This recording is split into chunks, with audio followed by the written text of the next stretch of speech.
when we did it, we really did not eat. Right. None of us ate on that first 5-day hunger strike. On the third day, I quit.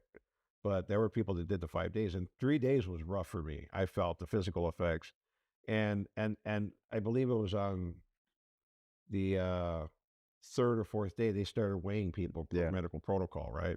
So I remember that process. But in the later years, after I defected after 2002, I recall receiving like thousands of calls, and interspersed in there were Mexican Mafia members on the streets relaying to individuals who are on the mess house in the yards, make sure that you relay the message, hunger strike's going to start on July 4th. Yeah. This and that date. And they were passing the messages like it was. So it wasn't all this voluntarily participation by all these individuals as being projected by the media. So what you're saying, it wasn't a unity thing. They weren't doing it. These Sureños weren't doing it out of the kindness of their own hearts. No, it was basically, hey, do as you're told. Yeah, I mean, you're not going to eat on this day. You guys are going to stop refusing meals. At times it was proposed that way. We'd appreciate your support. Yeah, but that wasn't the case. That's not the case. I mean, look, voluntold, kind of like the military. Yeah. So if I'm just going to give you an analogy. The Mexican Mafia says, we're going to get off on the blacks tomorrow. Any Sureños that want to participate can. If you don't want to, that's okay. But it's not okay. Everybody's going to be out there. Correct. Because they know what's going to happen if they don't participate. They're going to be ostracized, marginalized, and killed. So basically, we're just keeping it real and saying for what the hunger strike was as it played out. You know, I've seen interviews where they're talking about world participation, like global participation. Other prisons in other countries were participating. All the inmates in the state of California were participating. County jails were participating. And this was not a voluntary thing. You know, certainly there were some people that were doing it voluntarily because they truly believed in the cause, right? And for those people, I tip my hat to, right? Right. Because they believed in the cause and they were doing it, right? Right. But there are others that were just not participating in the hunger strike. It was all a farce. It was all for image. But was it effective? Certainly it was. Absolutely. It brought the CDCR to their knees. It brought the CDCR to their knees, and the Ashker litigation actually ended up prevailing, which resulted in everybody being released from the SHU. They're still feeling the effects of the hunger strike. Go ahead. I interrupted you. No, they're still feeling the effects of the Ashker settlement, and I mean everything that happens till this day, I believe, is based on all of that litigation. I believe that litigation was so powerful. I mean, like I said, hats off to Ashker and the individuals who filed the paperwork and did the research. They knew what they were doing, right? And they're intelligent, intellectual individuals, right? Contrary to popular belief that all prisoners are mouth breathers and knuckle dragging thugs. Some of these guys are pretty smart, right? And you look at it from the perspective of their position. I remember when Steve Castillo first proposed the hunger strikes, one of the carnatas responded to him, well, you do it, and then when you die, if you believe in this cause so strongly, when you die, we'll have somebody else take up the hunger strike, and then they'll die. And then somebody else will take up the hunger strike, and they'll die, like Bobby Sands in the IRA. That's where the initial hunger strikes began, with the IRA. Bobby Sands was an IRA prisoner. He starved himself to death. And there have been a number of instances where that same prison subculture mentality has been replicated by prison gangs in California. So for me, I look at it from the whole spectrum, right? I don't want to be biased. So I do believe people truly believed in the hunger strikes. I think it was a great political statement. Do I believe it was entirely sincere? No. Was there some influence of the prison gangs in this? Absolutely. Entirely. Right. Entirely. But the ramifications now the CDC has buckled under the weight of prisoner demands. Crippled them. Crippled. It's a litigious environment. Right. People know how to file lawsuits. Inmates are really good writ writers. But these are the conversations that I like, because then we're talking about the hunger strikes from your experience and perspective, my experience and perspective. And earlier you were stating, hey, the first idea was to get off on these cops. Not even get off on them. Start killing them. Right. I like these conversations because they're so matter of fact into the California prison system. At one point in time, it was like that. Now, probably not. It's been watered down. The game has changed. But I am very grateful that those Mexican Mafia members, all the other members did not choose violence because I was a young cop, man. Would I have been down for the green side and put in work? Well, yeah, but at what cost? At what cost? I would have been fighting a war that wasn't mine to fight.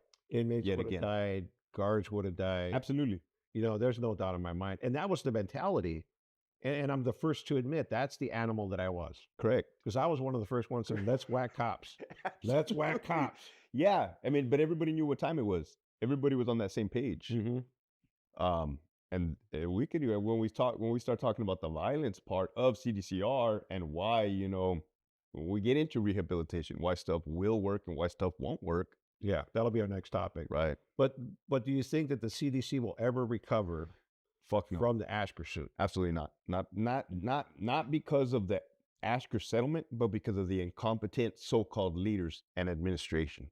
Maybe if you had competent people to combat that or to counter that litigation, yes. But you have dummies leading the circus. You know, I've seen some of the implementations and policies of CDCR, like revisions in DOM, revisions in OP, that make absolutely no sense. And I question it, like, what the fuck? You know, what does this mean? What does it mean? It made no sense to me. What does it mean? It made no sense to me. You know, I remember a time that they were considering changing the name of inmates to clients or patients. Patients, right? You know, and it goes contrary to criminal justice in California. I get it; it's more humane. Correct. It's this woke mentality. Correct. It's this political correctness gone awry, and I think that is where a department goes wrong. To say, I adopt this politically correct woke mentality, and I am going to treat this like a kumbaya camp. So it was a perfect storm then. You had the inmates in the SHU that did the right thing by hunger striking.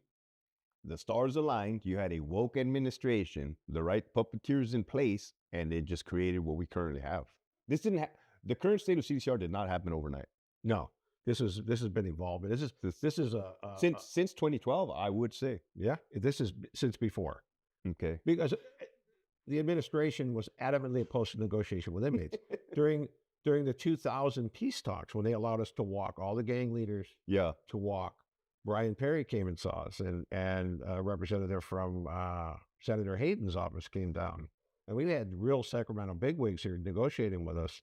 And we're proposing peace across the state of California, nonviolence on the same proposals that were made in the hunger strikes. We made them with the peace talks. We'll stop all racial violence. We'll stop all assaults on cops. We'll reduce violence in the CDCR exponentially. And Brian Perry came down and saw right through us. Brian Perry was then the assistant director of the California Department of Corrections when he was called the director, and he was the head of the SSU. So he saw right through it, and they adamantly refused to negotiate. Yet in the Asker instance, in the hunger strikes, Scott Kernan, who was leading the negotiation, he toed that hard line at first. He came there to meet with the leaders, and it was depicted in a documentary. I saw that. It was depicted in this documentary, and Scott Kernan was then assistant director when he began the negotiations, went on to inherit the problem as a director when he was appointed. But I saw that old SSU stance in him from initially. I was like, I can't make no promises. That's exactly what he said in the interview. And I respected that. Like, well, you know where SSU's coming from. You know where the secretary's office, it wasn't called the secretary's office, the director's office. That's where they were coming from. No negotiations with inmates. I actually appreciated Scott Kernan's interaction with the gang leaders, because he was telling them like it was, shoot them straight. Hey man, I'm not gonna promise you anything, but we will work towards this. And hey, give us your fucking word. The best I can do is give you mine, and I'll be back. Yeah, I mean it was. It's like fucking CO 101. Yeah, yeah. You know, don't commit yourself to what you can't do. Absolutely. You know, and I just look at it from that perspective. But it was a great negotiation on part of the inmates. You know, I tip my hat to those guys. They did it. They're out there now, and God bless them. Now, the end of all hostilities, race riots, was that a tit for tat, or hey, you let us out of the shoe, we'll give you this? Or was it more of, hey, we can make more money on behalf of the gang if we stop all racial riots? I think it was a combination of all that because when we proposed it in the peace talks, we went to the NF, we had the BGF on board, we had the ABM board. Nobody was killing anybody at that point in time. We couldn't kill each other because we're the gang leaders in the Right. shoe, right? But the main lines were wild. Main lines were jumping like crazy, right? They were going off out there.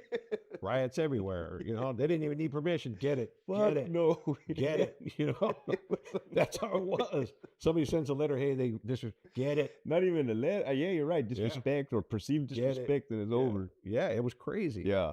So I think it was beneficial for everybody. It was mutually beneficial, but the NF refused to participate Interesting. because they had the Black Widow indictment going on. In fact, they were so hesitant when we came to the cells. You could see like they didn't really want to talk to us. We talked to Pinky, Cuete, West, all those guys. We went to the doors and spoke to all the NF generals, right? And they was like, hey, all due respect, we don't want to participate. You know, I think it was at that time that they had some hesitancy in dealing with the Mexican Mafia because, let's face it, that war had been going on for 40 years and multiple NF guys got killed. You know, that Right. so I understand the hesitancy. Am I glad that it now is in existence? Certainly. I'm happy Absolutely. that nobody's getting killed anymore behind that ridiculous pair of shoes that has started over. Then you mentioned assault on cops was communicated, hey, we'll reduce the amount of assault on cops. And well, while that is true in the sense of active gang members, with the exception of the major incident in Pelican Bay, major incident in Donovan, and a major incident in Ironwood, those, from my understanding, I believe that the GPs have kind of slowed it down. Again, I've been out of the game for 2 years. But the assaults that I was seeing is back to the EOPs, Well, we have SNYs. I mean, the real statistics. ComStat is a document that reflects data collected by the CDCR involving every incident, every use of force, every confiscation of contraband, indecent exposure, cell phones, attempted murders on staff. And I'm looking right here for attempted homicide on a peace officer. That's 2, 4, 7, 8, 11, 14, 15, 19, 22, 23 attempted murders on the peace officers in a year between January of 2024 and January of 2025. This is current, up-to-date CDCR data. And ComStat encompasses all this. And we'll put it up on the screen for you guys to see. Yeah. And what I see right away is resisting a peace officer, right? And now that all this says is resisting a peace officer. But from a former peace officer's perspective, any one of those could have flipped to a fucking murder or attempted murder of a cop. Oh, it's a volatile environment. Exactly. You're patting down a dude, he's resisting. That shit can go to 0 to 1,000 miles per hour like that. And look at how many. 200 in January, 200 in February, 200 in basically probably clearly over 1,000 of inmates resisting. Clearly. And you'll see that the attempted murders are off the chain too. The homicides are at 27 for this year. I think it's 27. It's a homicide that's 3, 5, 6, 9, 12, 17, 19, 21, 25, 27 homicides last year alone. So when I pop off on my channel about, hey, administration's to blame, chaos has erupted, all hell, I mean, we got comp stats to prove it. People always say, like, who cares, Hector? It's just inmates killing each other. But I try to say, no, look at the big, gigantic freaking picture. All hell has broken loose. Oh, and that's just the institutional impact. You're not looking at the community impact and how murders are occurring out here and the gangs are proliferating. Now, is this solely a gang problem? No, it's not. Correct. But the majority, because I remember a quote you said that the gangs are only responsible for 1%, right, all the stuff that's happening. And that just blew my hair back. Like, right, whoa, that's a huge statement. And I think that gangs are responsible for a vast number of these incidents that are occurring. What would be factors? It would be gangs. It would be, mentally unstable.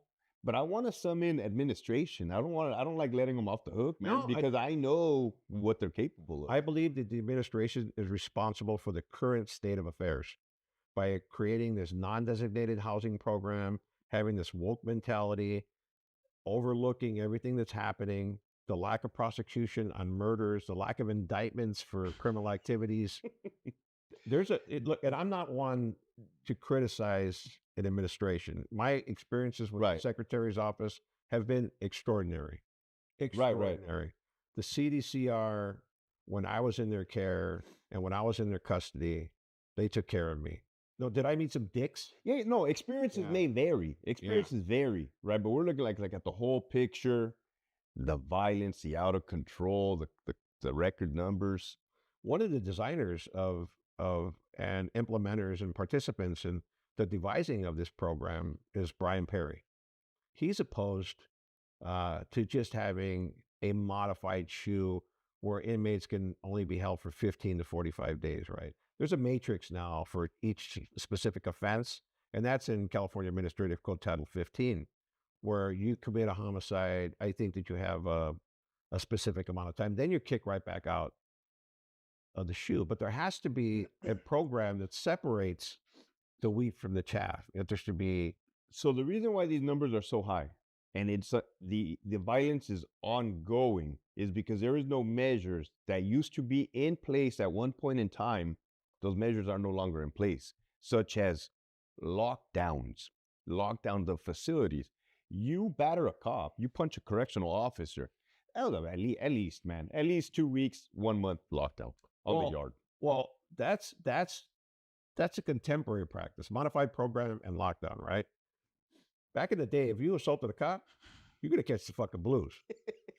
You might get killed. No. That too. Yeah. So things that the CDCR have gotten away from, you hit a cop, you get your ass kicked. Yeah. You hit a cop, you go to locked away for a while period of time. They got away from both of those things. So now, amongst many other things, is why you see just a continuous, there's no more consequences. I think AVSS has a lot to do with that. Correct. Audio-visual surveillance system, body cams. Nobody can comfortably be in their skin as a correctional officer because everything's being recorded 24/7. 24/7. They're ambient, even in the break room. Yeah, and what you say can and will be held against you. And I've seen it. That's this mentality. I mean, there has to be accountability. I understand that. You know, cameras may be a good thing in some circumstances, but not in others, right? But what about the administration tying the officers' hands behind their back and not specifically saying, hey, we don't want you to use force, but by terminating cops that utilize force, sending that message through fear? There has to be force applicable in your daily duties. Because look, let's face it, I've heard this said before, and I remember the CCPOA logo, the toughest beat. It is really a dangerous place. And cops have to have the ability to say, I am going to protect not just my staff, but myself. And I have to have the latitude to utilize deadly force if I need to. Right. But that now in this current political environment is just an impossibility because they're going to get strung out to dry. Do I agree with that? No. I believe cops should be able to be cops. Correct. Guards should be able to be guards. With that said, we're going to wrap up this episode. Thank you so much. We're going to continue on with a couple other topics, but peace out, folks. Thanks for joining.